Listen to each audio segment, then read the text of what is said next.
Can you see the television set? Yeah, I can see it. Here you go. I see a hand and I see 2 eyes and a nose. There you are. I think you look pretty. What was Mom's maiden name? Kraft. C-R-A-F-T. Okay, and how about her mother's maiden name? Her mother's maiden name was Rosella. Hannah Rosella Rakestraw.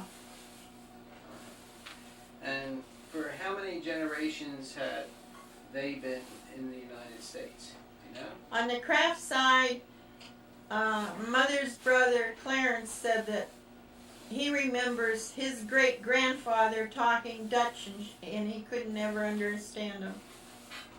So evidently it was the great-grandfather making it 5 generations here. So I have no idea when the Crafts first came over. Okay, was his great-grandfather named Kraft? Yes, the Crafts stayed Crafts.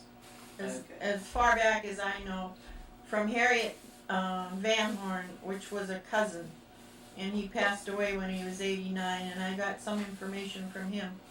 And there's one lady living still in Cleveland, Ohio, that Harry seems to think that she will know quite a bit about it.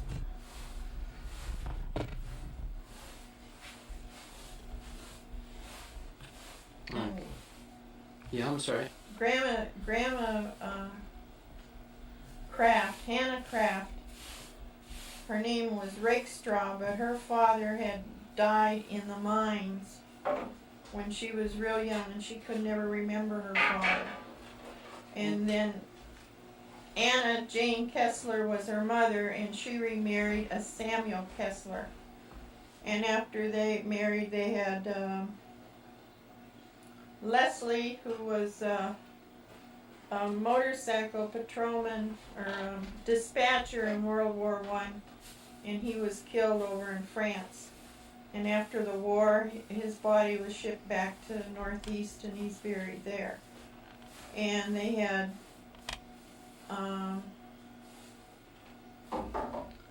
Excuse me, Colleen, which color you like better than? four daughters, I guess. Try the other. Aunt First Chris, one. Aunt. Or this one? No, the two blue. Yeah. Okay. The lady that lived in Mount Vernon, I can't think of her name right now. Oh. See, I should have been prepared, Dr. Mayerson, and I'm not. You're doing just magnificent. Alright, then you want me to go back further? Sure. Alright. Grandma Kessler's mother's maiden name and her name was Schreckengost. And she in turn married Hawk. I can't think of his first name right now. H-O-C-K? H-A-W-K. Hawk. And his wife was Sarah Melissa. And she passed away, and then that's when he married Grandma Schreckengost. And he had 4 children. The first one I know was George. And we're talking about Civil War time. And he was in the Civil War. Are they from Erie? No, they're from down by Indiana County, Pennsylvania. The way I understood it is when he came, after his first wife died and they had 4 children, he married Tabitha Schreckengost. And she had what I know is Grandma Kessler, Anna Jane Kessler. She had her 6 months. Oh no, excuse me. She was 6 months old before he saw her because he was in the Civil War, and when he came back, he saw her. And from then on, they had Aunt Eva, Aunt Ida, Aunt I think they had 4 or 5 children. I have it written down, but offhand I don't know. And I know where Grandma Schreckengoss Hawk is buried. She's buried she's buried in Georgetown Cemetery. But Grandpa Hawk, my mother and I couldn't find his grave, so we don't know where he's buried. And Georgetown Cemetery is in what? Pennsylvania. What town? Georgetown? Indiana County. Indiana County. Yeah. And let's see. They moved. They lived around Sagamore, and when Grandma married, she married Sam Kessler. This is Grandma Kessler I'm talking about now. She married a Sam Kessler, and he was from in that area also. And her oldest daughter, which was my grandmother, Hannah, married Norman Kraft. Okay, now Kessler is not a Jewish name, is it? To my knowledge, it isn't. Okay. And then her other daughter, Chris, came to Erie, and Grandma would ride the train back and forth to Erie to visit her. In around 1919, I believe, my mother and her family, which consisted of Clarence, Elvie, herself, and the youngest one was Cliff, traveled to Erie, and it took them all day. And, excuse me, the youngest one wasn't Cliff, because she says she remembers holding Peck on her lap, and that's Lawrence Kraft, and she always called him Peck because at that time, Peck Bad Boy was a movie or something, and he picked up the name Peck instead of Lawrence, and he's been called Peck ever since. They came to Erie, and Grandpa Kraft went to work at the General Electric, and they lived on Southman Avenue in Lawrence Park, and Mother continued to go to school there, and Cliff and Clarence and Elvie did not go to school in Erie. Do you remember Grandpa Kraft? Yes, I remember him very well. Uh-huh. He waited 3 days at the hospital before he died, before I got there. When I got there, I was there about an hour and a half, and he says, "Now that you're there, I can die." How old were you then? I was in my 30s. Colleen probably, I don't know, Do you have pictures of him? Oh yeah. Was he a tall man? Very tall. Yeah. And Very middleweight, heavyweight, lightweight? He was thin. I would always say he was thin.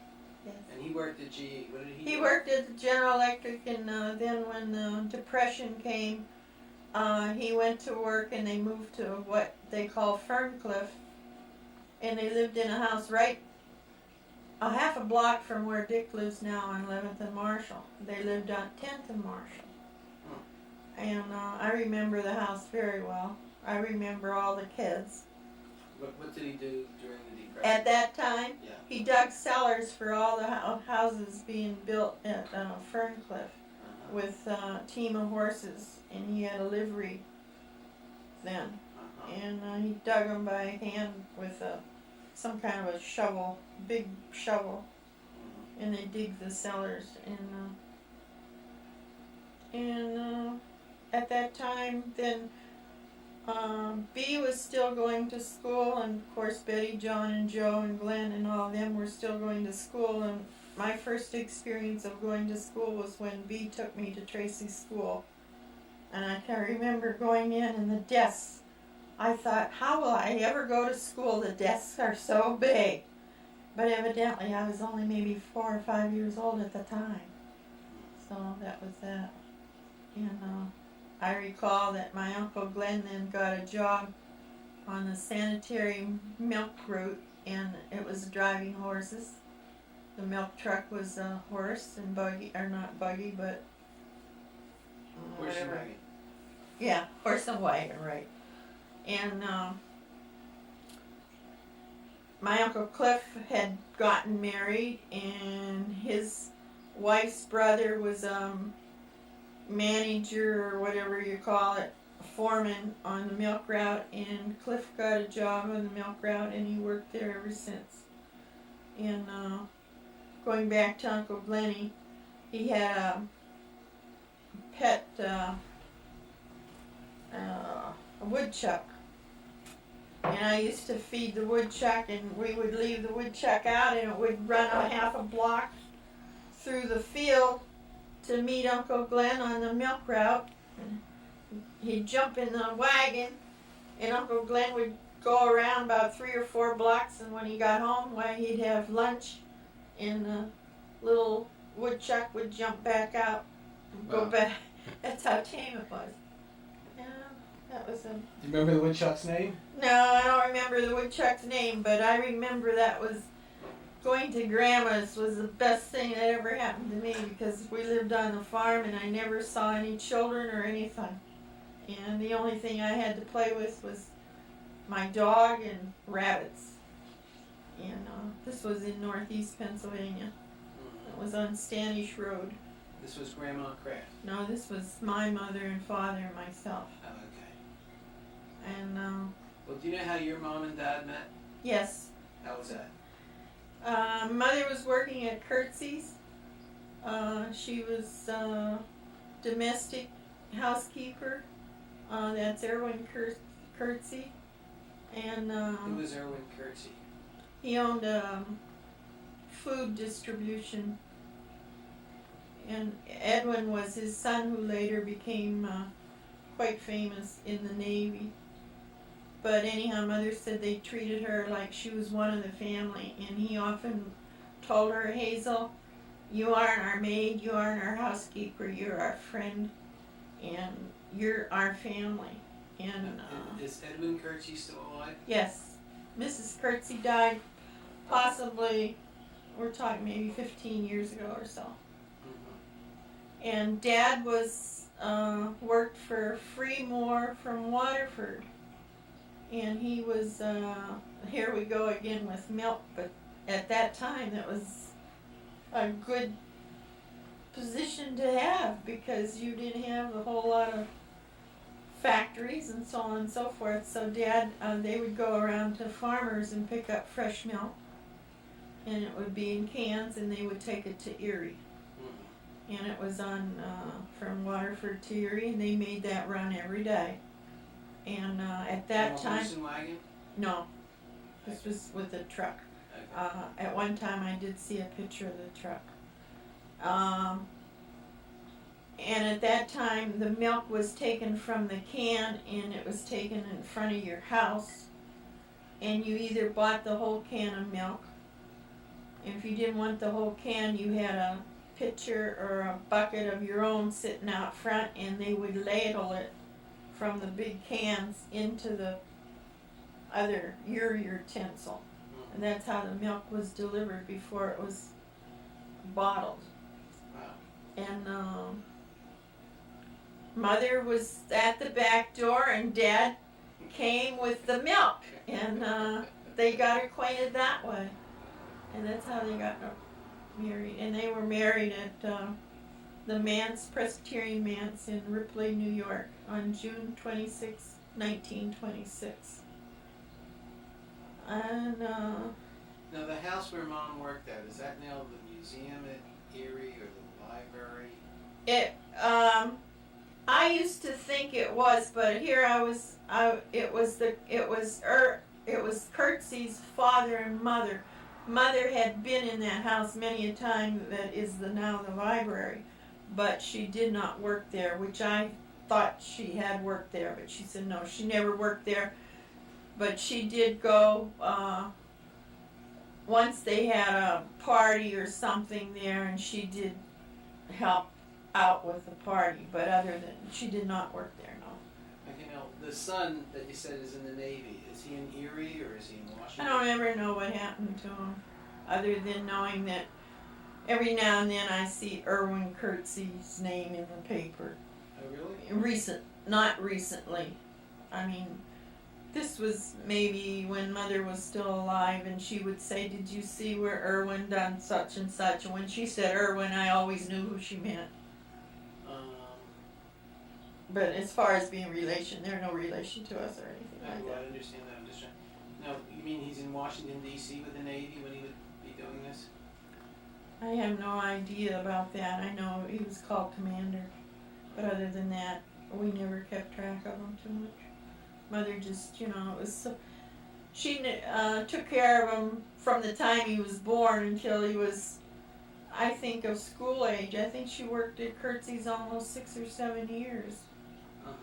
And then after her and Dad got married, she worked at the Boston store in the handkerchief department. And she used to tell me how she used to show how to tie ties. She'd wrap them around her finger and show the men how the tie would look on them, and some would want her to put it on them, and so on and so forth. But and then they lived on 3rd Street, and they got, I believe probably why they lived there was there was a man by the name of Ripley, and Dad went to work at Hunter, which was Hunter Willis, which later became Bucyrus Erie, and before that it was Erie something or other. I don't recall right now, but it was on 16th and Raspberry. And my father went to work there from this milk company, Moore's Milk Company, and he worked there until he retired, and he was a machinist. Anyhow, this Mr. Ripley was working alongside of him, and he said he'd like to get a different house, and he said, "Well, there's a house for rent, Bill, behind us."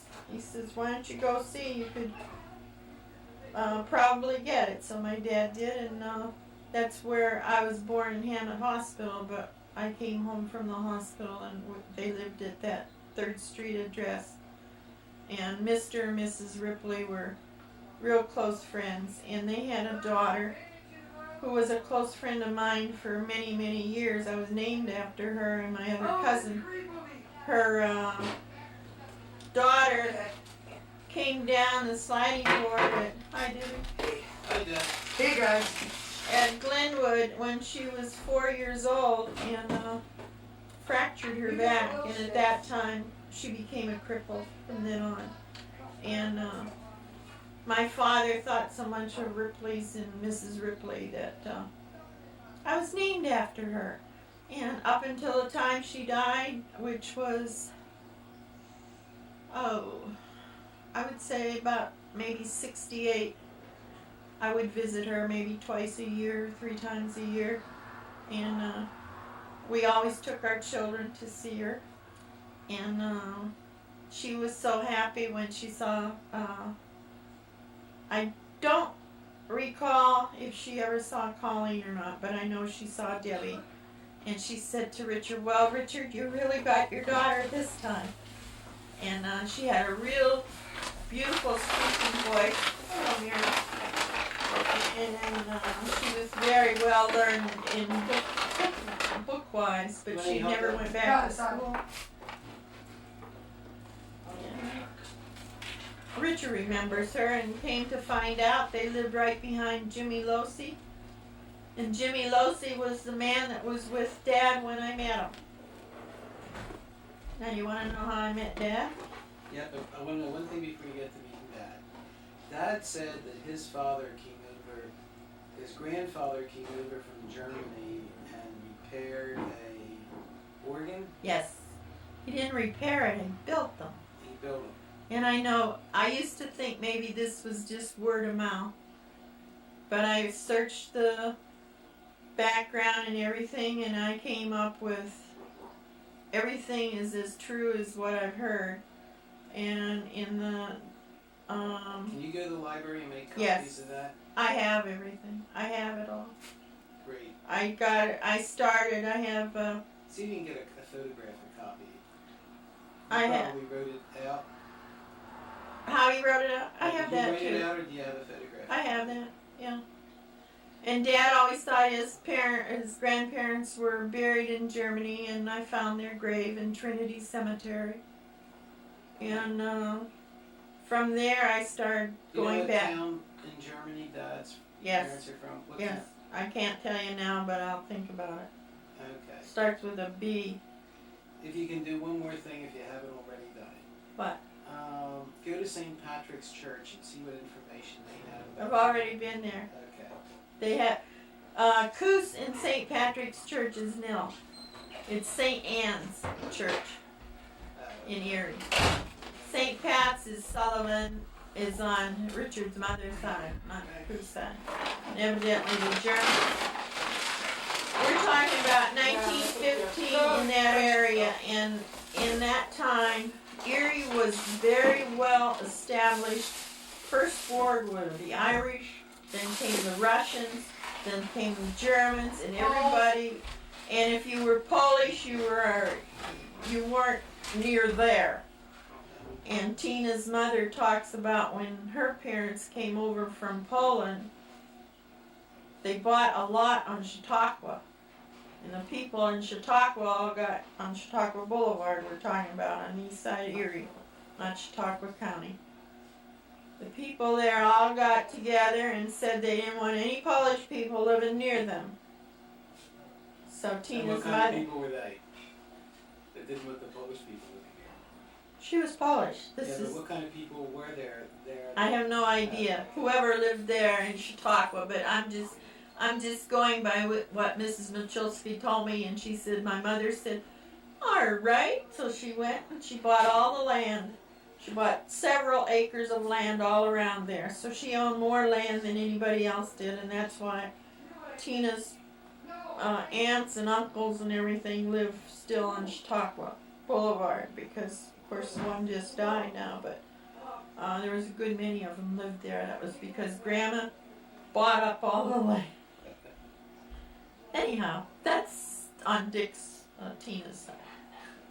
Okay. Now what? Now we were getting to you at Dad meeting. All right, me and Dad meeting. He followed you in a car. I did.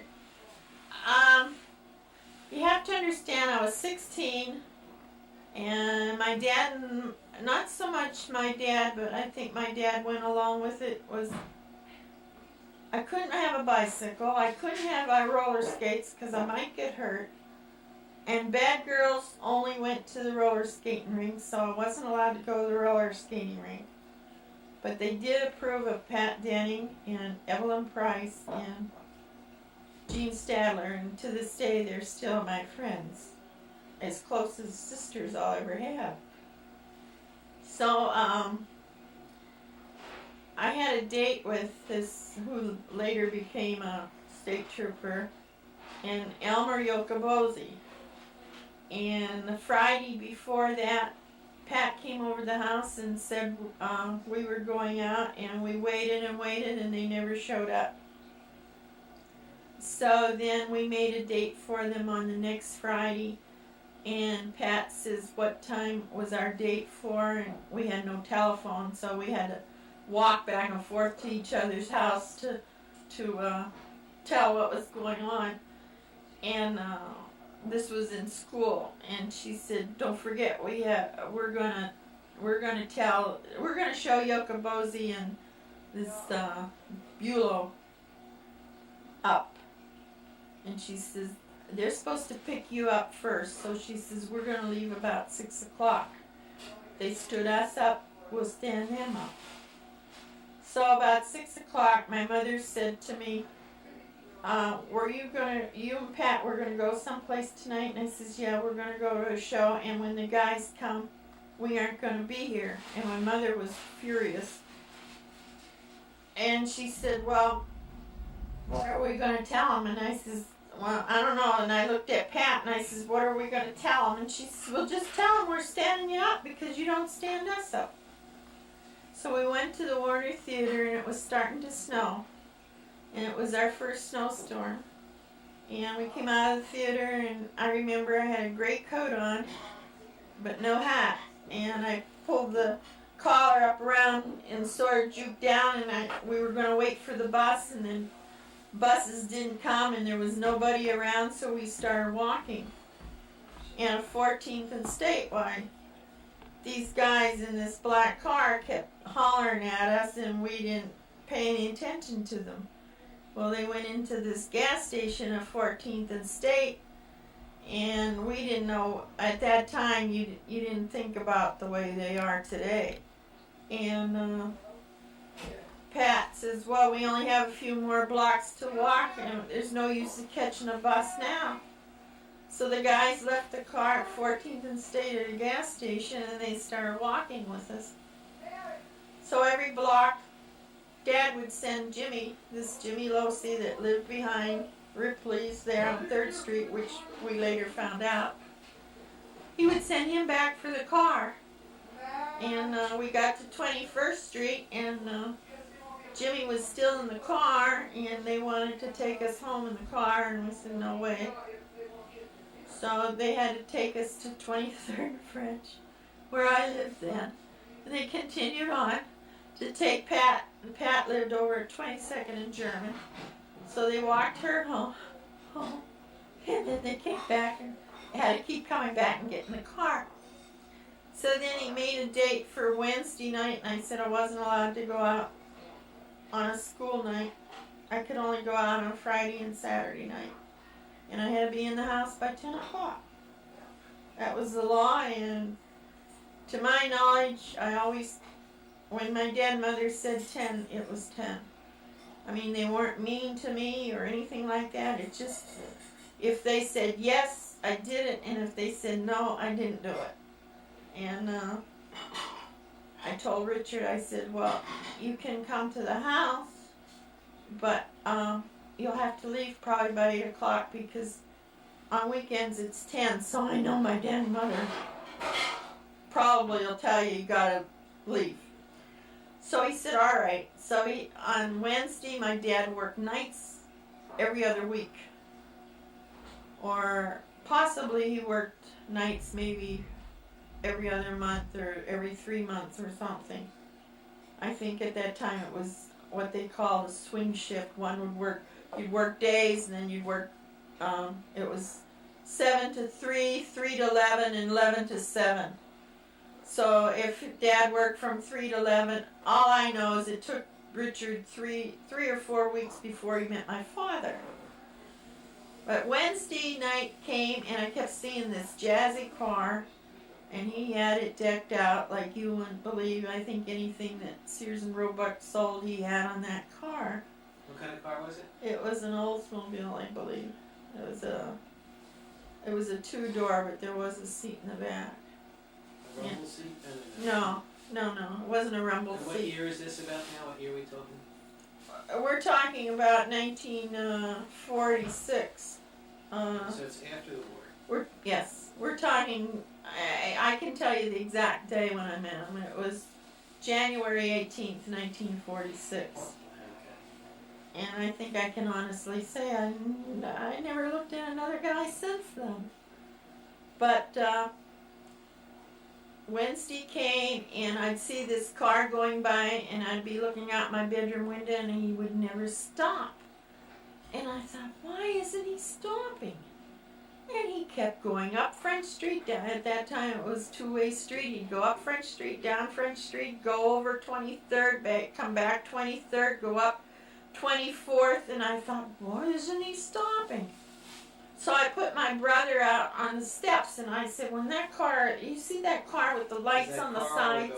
Billy. I said, when you see that car with the lights on both sides, it was still daylight, I said, flag him down.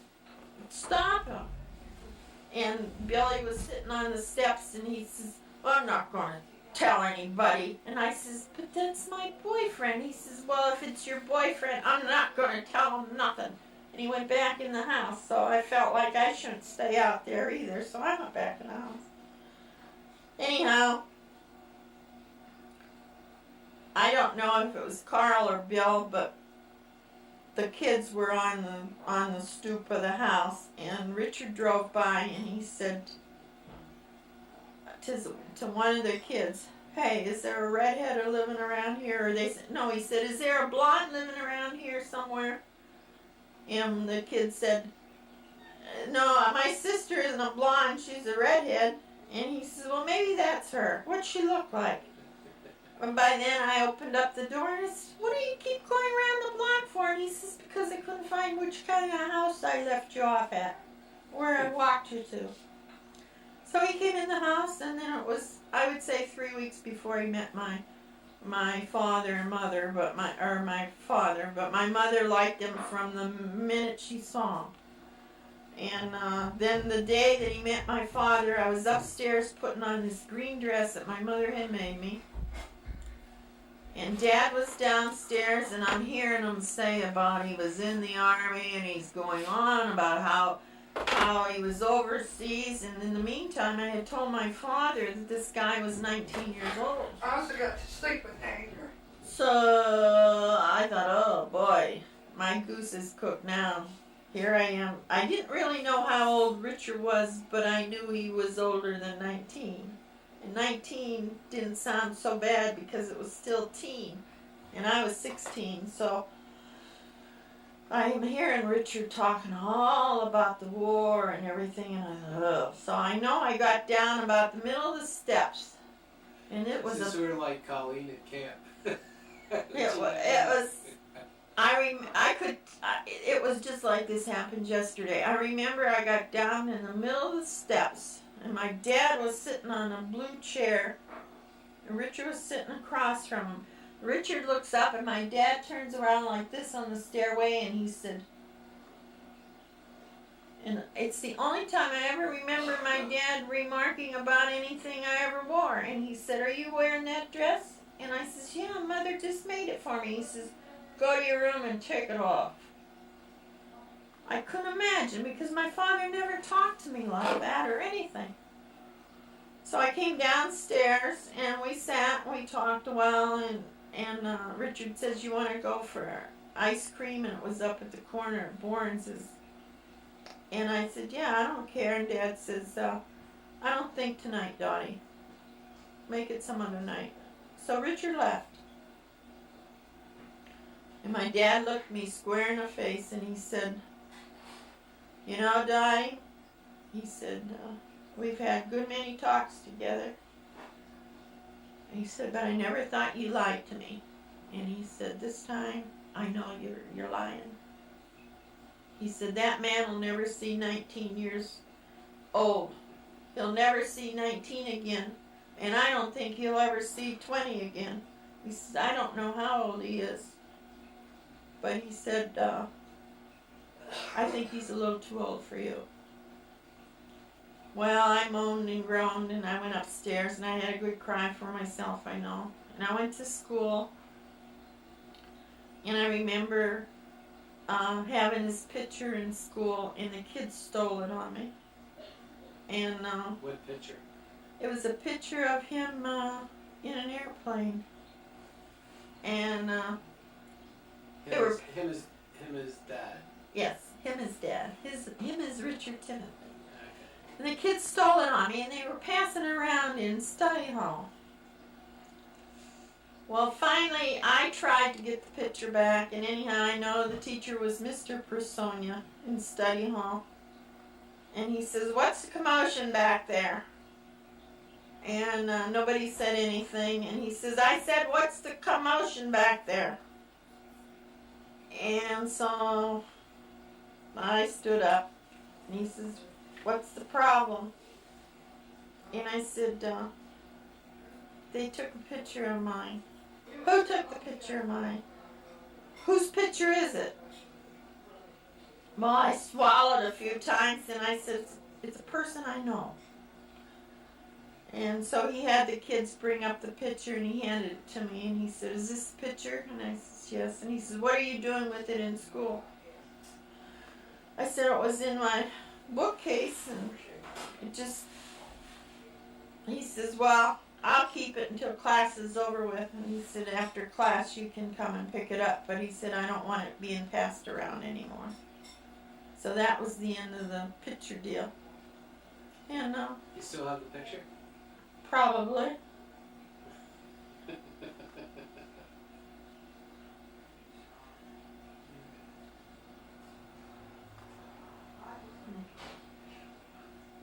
And it seemed like after that, Dad and him got along fine, and there was never, excuse me, there was never any talking about me not seeing him again or anything like that. Summertime came, and my birthday came, and he sent me a dozen red roses, and up until this time, and I don't think he ever knew it for a long time, I said the first guy that sends me red roses, I was going to marry him. So when the red roses came, my mother said, excuse me. My mother says, this doesn't mean that you're going to get married to him just because you got red roses. And I said, oh yes it does. So, can you stop this? Because boy, my throat, I need some water. Let me get your place. I'll get it. I gotta get in the bathroom. Well, that was pretty good, no? I think that's enough anyhow. Yeah. Who else do you want to know about? We got 40 minutes. Well, if you think of something else, we'll pick it up. There's so much high I could talk forever on. Let's talk a little bit about this.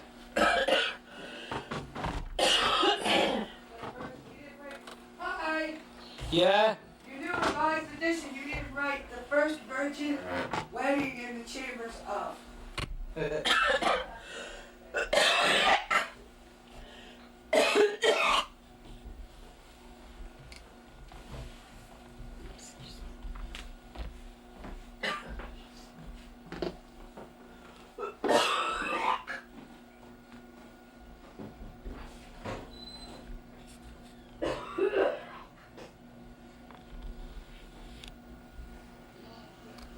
Well, even cops aren't allowed to have guns in hospitals. Hand it over. No way. Okay, Mom. The force's gun has never left my You know, side. The only way you're Mhm. going to How can I talk from me is by prying it from Be my two cold, places dead at the fingers. same time. Okay, if you want to give me those biberetol first. Oral thermometer. Oh, come on. That's all, folks. So long, Bobby. It was sold to a Finch. Okay, start over. Who had a piece of property? All right, where am I at now? At the end, we were talking about Shields, weren't we? Dad, mother being on 3rd Street, and I was born there, and Ripley's, and Dorothy. I was named after Dorothy Ripley, and Dorothy Ripley. We kept in touch until she died, and I think she died in the early 70s or late 60s. And she was probably 5 or 6 years older than would make her a teenager, I think. But it was 4 or 5 years old when she fell up at Glenwood and hurt her back. So from 3rd Street, Dad and Mother moved out to Waterford, and they stayed at Grandpa and Grandma Shields' house, and it was about 1932, 33, and they had a stairwell, or stairway, and the bottom of the stairway was big radiators, registers, and I fell down the stairs and broke my collarbone. And let's see, then Dad's work improved at Bursara's Erie, or National Erie is what it used to be called when he worked there, before Bursara's Erie took it over. National Erie. And his work improved, and then they moved up to the farm on Standish Road, And Grandma Kessler lived down about, oh, it seemed a long way when I was a kid, but now it's only about 6 city blocks away, and Aunt Elvie lived down further than that. And Dad would walk to National Erie from Northeast to work.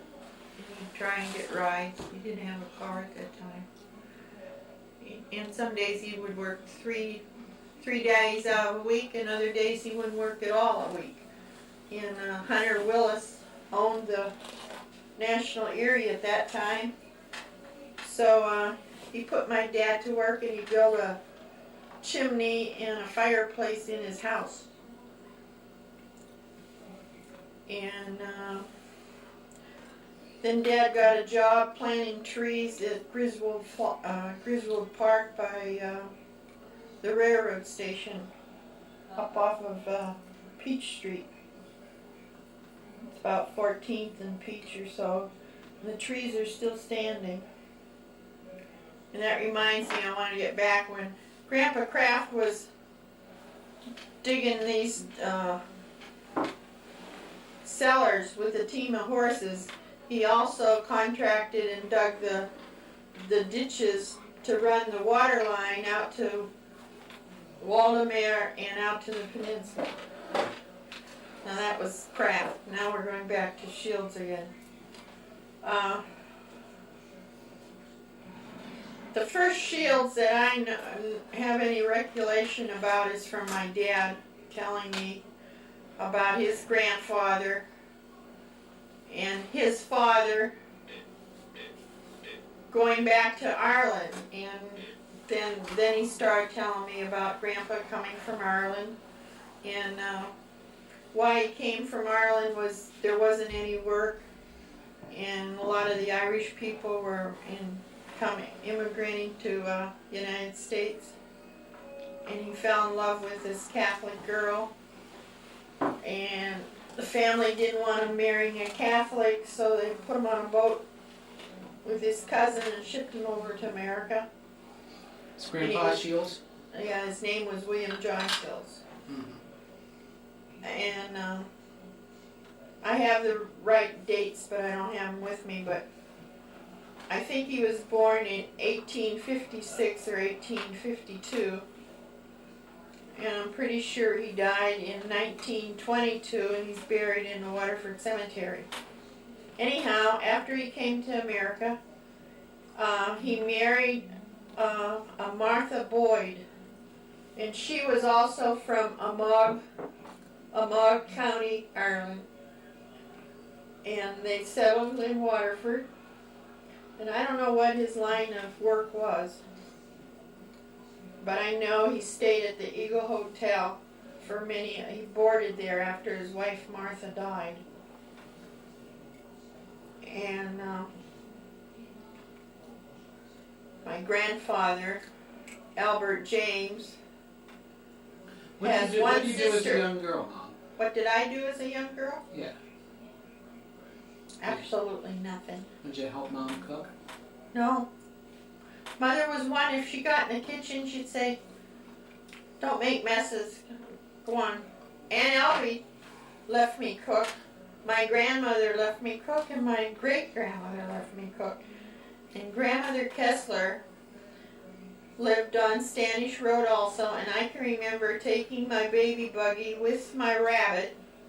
The rabbit was always dressed up in doll clothes, and he would stay in the buggy, and I'd go down through the grapevines to my grandmother Kessler's, and there was a row of pear trees, and under the pear trees were these beautiful hyacinths always blooming.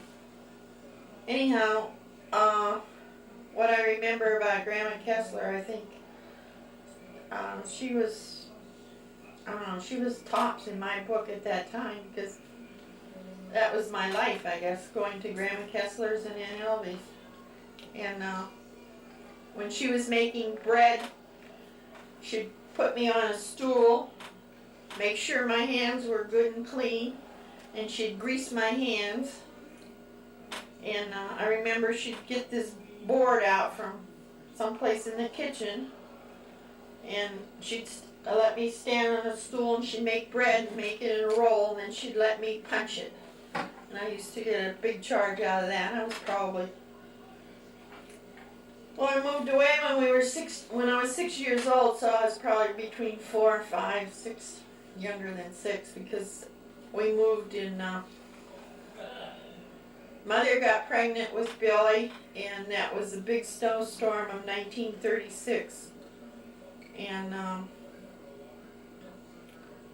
the highwaymen had to come and get my mother and put her on a bobsled to get her out of there. Because there was so much snow, everybody was snowed in. And we went and lived at Uncle Clarence's and Aunt Ethel's.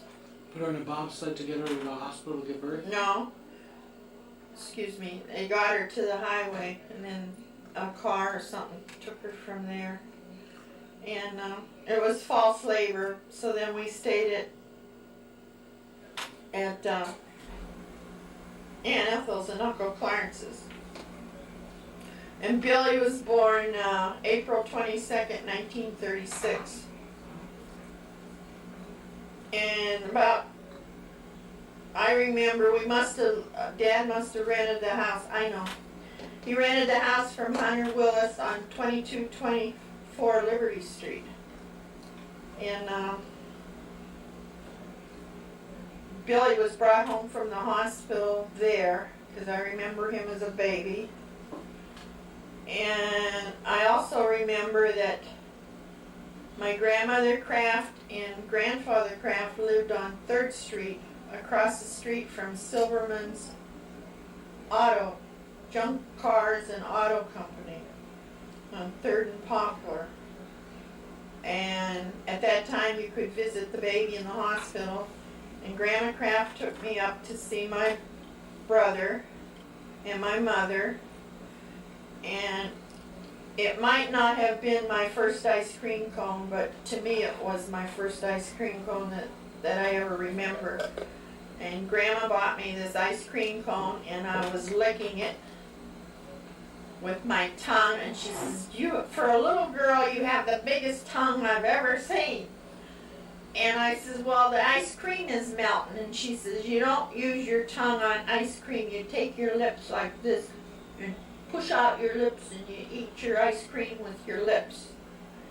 And we continued on down to her house, and I stayed there until my mother got out of the hospital. When my mother got out of the hospital, Aunt Annabelle came over and stayed with us. And at that time, your mother came home in an ambulance. She probably was in the hospital for 2 weeks, and then she came home in an ambulance, and they didn't do any work or didn't do anything. And they laid in bed and took care of the baby, and somebody else always had to do the housework, and that went on for I don't know how long. And I entered 1st grade. I never went to kindergarten, because like I say, we lived in a farm, and you had to walk to school, and Dad said it was too far for me to walk to school, so that's probably another reason why we moved to Erie. I went to Irving School, had real nice teachers, but I was left-handed. And when the writing teacher used to come to school, I'd have my pencil and paper there, and she'd come around, and as soon as she'd come around, I'd put my pencil in my right hand and try to write, and I couldn't write. Then I'd switch it back to the left hand. She'd see me on the left hand, she'd come around and hit me with a ruler. And several times I had blood on my paper because she'd hit me so hard with a ruler it cut my fingers. I still have scars from it. And this one teacher, Aunt Annabelle, had got me a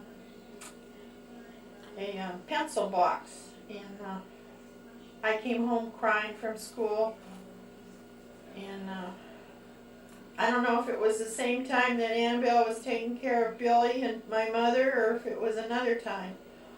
But anyhow, that was the only relative that ever went to school. She went over to school and asked the teacher why they were hitting my hands and why they took the pencil box from me, and the teacher gave the pencil box back to my aunt, and I never took it to school again. But I was real happy that Aunt Annabelle went to school. Now when I think back, she went to bat for me. It was quite a trauma. And I come home from school, and when Debbie had these puppies, I said one of them should be named Billy. I come home from school, and my mother would say, Billy's been crying all day, take him for a walk in a buggy. And I would go, we had a brick sidewalk. And I'd take him for a walk in the buggy on the brick sidewalk, and lo and behold, I'd get him back home to go play with Audrey and Mary Dunbeck, who lived next door, and Billy would start to cry. He could tell when I went from the bricks onto the smoother sidewalk leading back to our house. As soon as I did that, he'd start to cry. Then I'd have to take him around the block again. It's a wonder I didn't drown him. It really is. And then Carl was born in 1939, and I wanted a sister. And I told Audrey and Mary Dunbeck if I got another brother that they could have him. There was only 4 girls in their family, and they had no brothers. And so when we wouldn't give Carl away to Audrey and Mary, they wouldn't talk to me for many a day. And they used to put signs in their window. Our bathroom window and their kitchen window were side by side, like, only there was like a driveway in between us. And they'd put notes in the window about me not giving up Carl. And let's see what else happened. Then I got scarlet fever, and I was in the hospital for a good month. I know I was there July 4th because my grandfather came from Waterford with flowers for me, and I had to look out the window, and he seemed so little, but it was only, now that I see the hospital, I was only on the 2nd floor. But my grandfather looked so little. My mother and dad were there, and they brought the flowers up to me at the hospital on the 4th of July, and the kids were all shooting firecrackers, so I couldn't hear what my dad and mother were telling me. And then we moved from Liberty Street to 23rd and French on my 12th birthday. I went 3 months to Garfield School, and it was the most horrible school I ever entered. Irving School had an auditorium, we had recess, it seemed like we had everything there, an art class. When we went to Garfield, they had no auditorium. If it rained, you had, recess was inside the building in one room.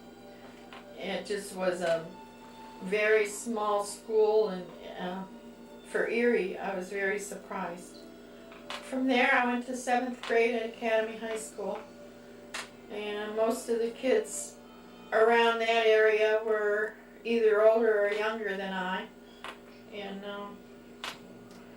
after 9th grade, this Jean Stadler went to St. Joe's, and then she started coming to Academy, so she only lived a block away, so I got acquainted with her.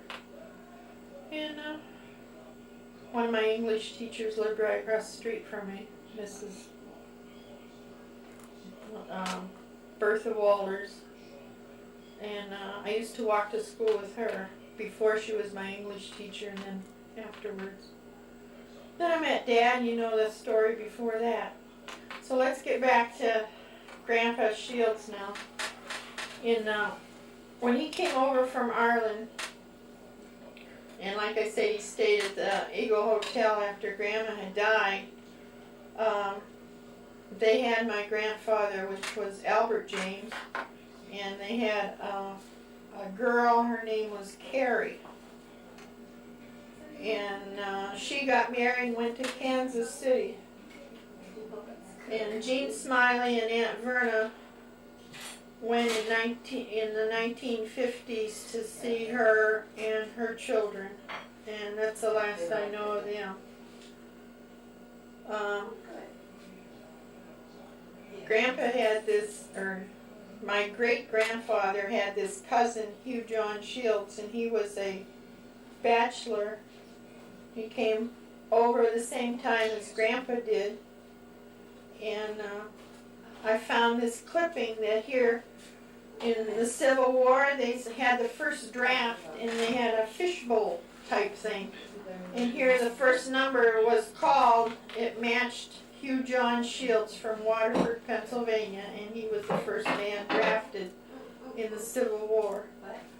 And my dad had his gun. And he's also buried in Waterford Cemetery. And Your dad had whose gun? Hugh Shields' gun? yes. Who's got it now? Carl. No, I haven't. You have Hugh Shields' gun? Mm-hmm. And he was the first draftee in the Civil War. Mm-hmm. Yeah. Wow. What kind of gun is it? It's a muzzle type where you put the whatever you put in and push it in and Yeah? fire it. Muzzle type gun. Mm-hmm. Wow. And he used that in the Civil War? Uh-huh. Yeah. And how do you know it's his? How do I know it's his? Yeah. Because Grandpa Shields, my dad's father, gave it to my father because my dad, I don't know why my father got it. I have no reason. I don't know why he had it.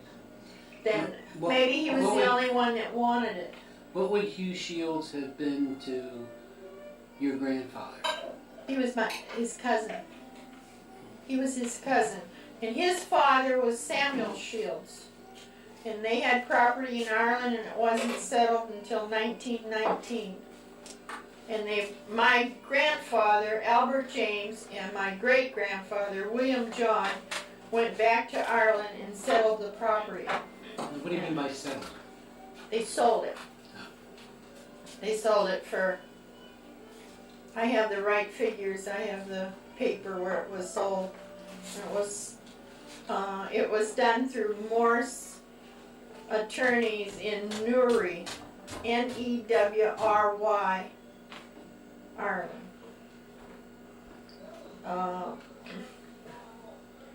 And the people that bought the property was by the name of Finch, Finch.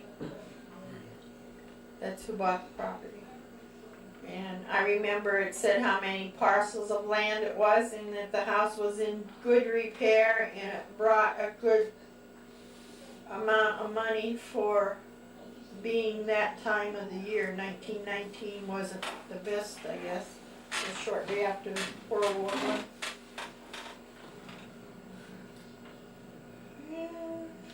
So how was it in Erie during the war? How was it in Erie during the war? Dad worked, and I can recall, while I was 10, 11, 12 years old, probably 11, 12. No, it would be 42 while I was 12 then. I know I was coming home from school different times and wondering if my dad had been drafted. Also, I remember we must have moved from Liberty Street during the war or something because we lived on French Street when I went to Academy, and I always collected tin cans. We pounded them down. And Dad would take me out to the farm, out to Grandma and Grandpa Kraft's farm on Highmeyer Road in Harbor Creek, and we'd look around for iron. And any piece of iron, if it was in the creek or if it was under the tree or if it was in the woods or if it was behind the barn, it got picked up, even if it was a nail. It got picked up and took it to school, and they had a big iron pile where scrap iron went and where tin cans went. And Uncle George Morgan went in the Marine Corps. Joe Kraft went in the Army. He saw service in Oran, North Africa, and Anzio, and in Salerno. And that was the first time I remember they called it VE or VD, little microfilm letters being sent home. And you'd have to have a reading glass to read it. And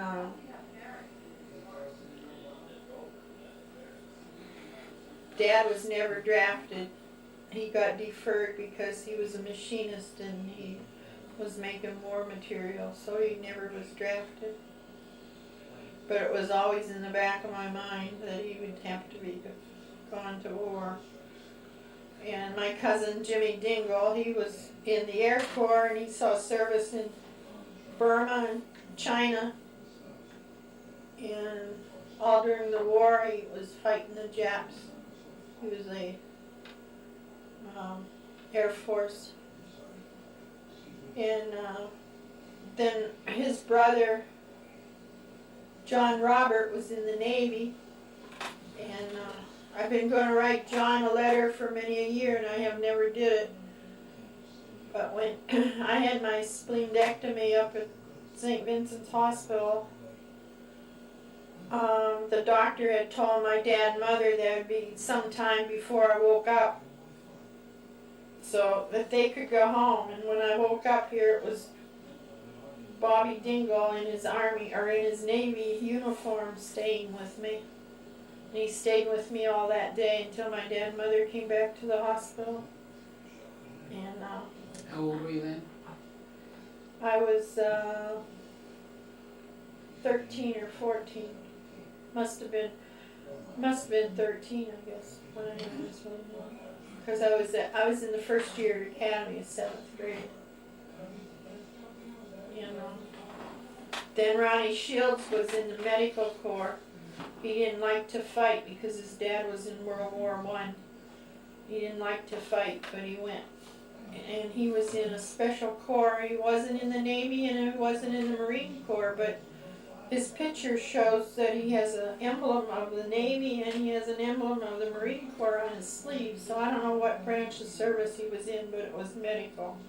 And he was in the front lines over in the Aleutian Islands and Carolinas and somewhere else, as well as Uncle George Morgan was in the South Pacific. That's about it. Okay, well, tell us something about when Dad was motorcycle riding. When Dad was motorcycle riding? Alright, first time Dad that I can recall was a big yellow Harley. And we went to Ashtabula, Ohio to see the races, and this friend of his had a yellow Harley. And they said, well, do you want to race, Koos? Now, up until this time, he was hill climbing. He never raced. And he said, I'll give it a try, but I don't have anything to ride. So this guy, I can't think of his name now, but he married a girl that lived in Stanley and that owned Stanley Trailer Park. I'll probably think of it eventually. But anyhow, he took this motorcycle, which was a street job, and they took the lights off, the fenders off, and I don't know what all they took off of the bike. And Dad rode the bike and he won, which was a bad thing because after that there was no end to it. And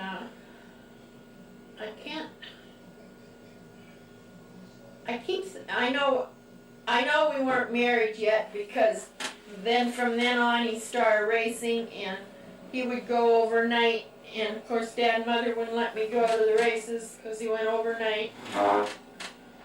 And one time they were going to someplace down in Pennsylvania. Seems like it was Vandergrift or something. So Edward and Donald went. So I was allowed to go then because Edward and Donald went. That was Dad's two older brothers. One older and one younger brother. And we certainly had a good time. When those three brothers got together, it was something else. And then his mother and his nephew would go with us so that I could go to the races.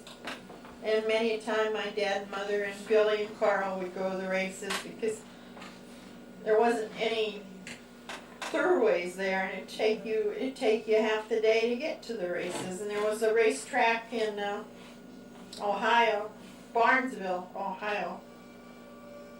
Dad had a Cadillac. My dad and mother were with him. I don't think maybe Carl went. I know Billy didn't go. And we started out And I guess to get to Route 20, you go out Route 20 and then you gotta head south toward Columbus. Well, somewhere along the line, it had a flat tire. Well, time was running late because you had to have a trial run competition or what have you before the race started. And Dad wanted to try out the track, and time was going by. Had the flat tire, didn't take time. Daddy wanted to take the jack down. Richard said no, he'd drive off of it. So he drove off the jack, and the jack went through the gas tank. He stuck a rag in the gas tank, the gas naturally ran out. We had to stop along the way and get the gas tank welded, and time was going by and everybody was in a frizzle, and we thought, well, Richard won't get to race today. Well, as it was, came on the racetrack and the first race had began. Drove on the racetrack and got off the racetrack, got the bike unloaded. Daddy helped him get his gear together, and he was on the track and he rode that day.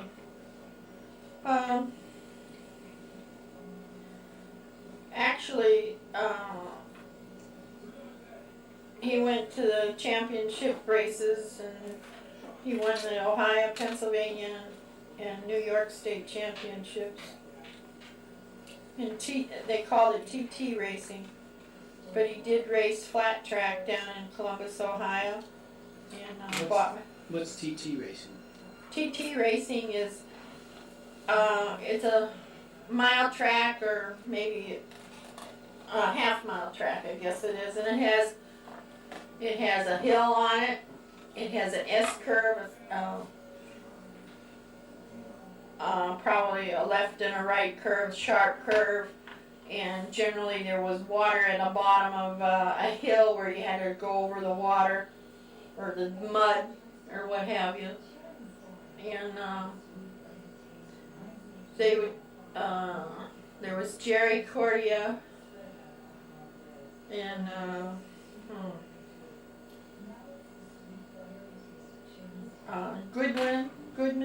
Goodman from Ohio. There was a great big guy from Buffalo. The Buffalo gang, most of them were Italians, and they had a big following, and they would bet that Cordias would win over Dad or vice versa, and Dad would have a following, and they'd bet who was going to win the races. But at the end, they were always great buddies. I mean, I never saw any. I mean, when they raced, but when it was over with, everybody seemed to be friends. And if somebody needed any work done, they were right there to help you. And if you needed gas, they were there to give you gas. It was a good bunch of guys. And it isn't like today. Today, I think it's all for the money and not so much the sport. And then he went to Laconia. He went to Laconia every Father's Day, which we didn't like very much. We wanted Dad home on Father's Day, but he said Father's Day was a day that was for fathers, so he could go race, do what he wanted to do. So he usually went to Laconia. Always ran between the 15th and the 17th, 18th of June. And once or twice he placed at Laconia. It was a national championship, and that was a TT championship. And he raced flat track, short mile in Pittsburgh, Pennsylvania. I can't think if it's outside of Pittsburgh. And what do you mean by placed? First, second, third place. If you placed. And what else? How many guys would run that? 8 or 10, depending on how many showed up. But there was always more than 5 or 6, you know. And they would all start out at once. Sometimes there'd be 10 across, and you would there'd be Now, maybe six. could anybody run it, or did you have to get assembly points? You were novice first, then you were amateur, and then you were expert. You had to have so many wins to get novice, and then so many wins to get amateur, and then so many wins in the year.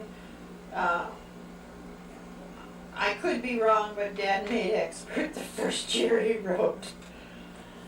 And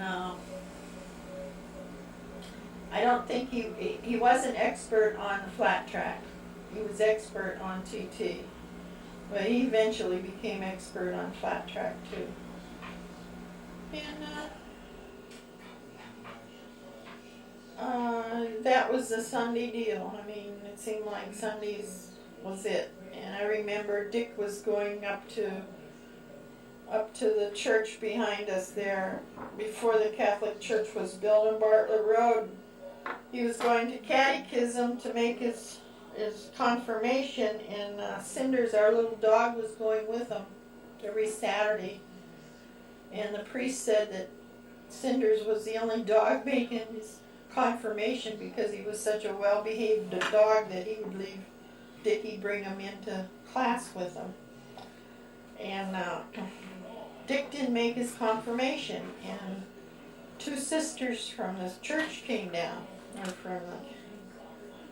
they sat with me out in the front porch, and they said, "Mrs. Koos, we're very sorry that Richard Glenn isn't coming to church anymore, and we want him to make confirmation. Why don't you come to church?" And I said, because I had started to be a Catholic, and my husband was Catholic, and when he couldn't find time to go to church on Sunday, I found time to go to the Presbyterian church. So I decided I was going to take the two girls and the son to the Presbyterian church if he couldn't find time to take them to the Catholic church. So long and behold, the sister said, "Well, we can understand that," and I was surprised, and that's how it began then. It was that we started going to Presbyterian church because Dad was away on Sunday so much. So then when Dick met Tina, he was confirmed Catholic, and that was that. And the girls were baptized Presbyterians.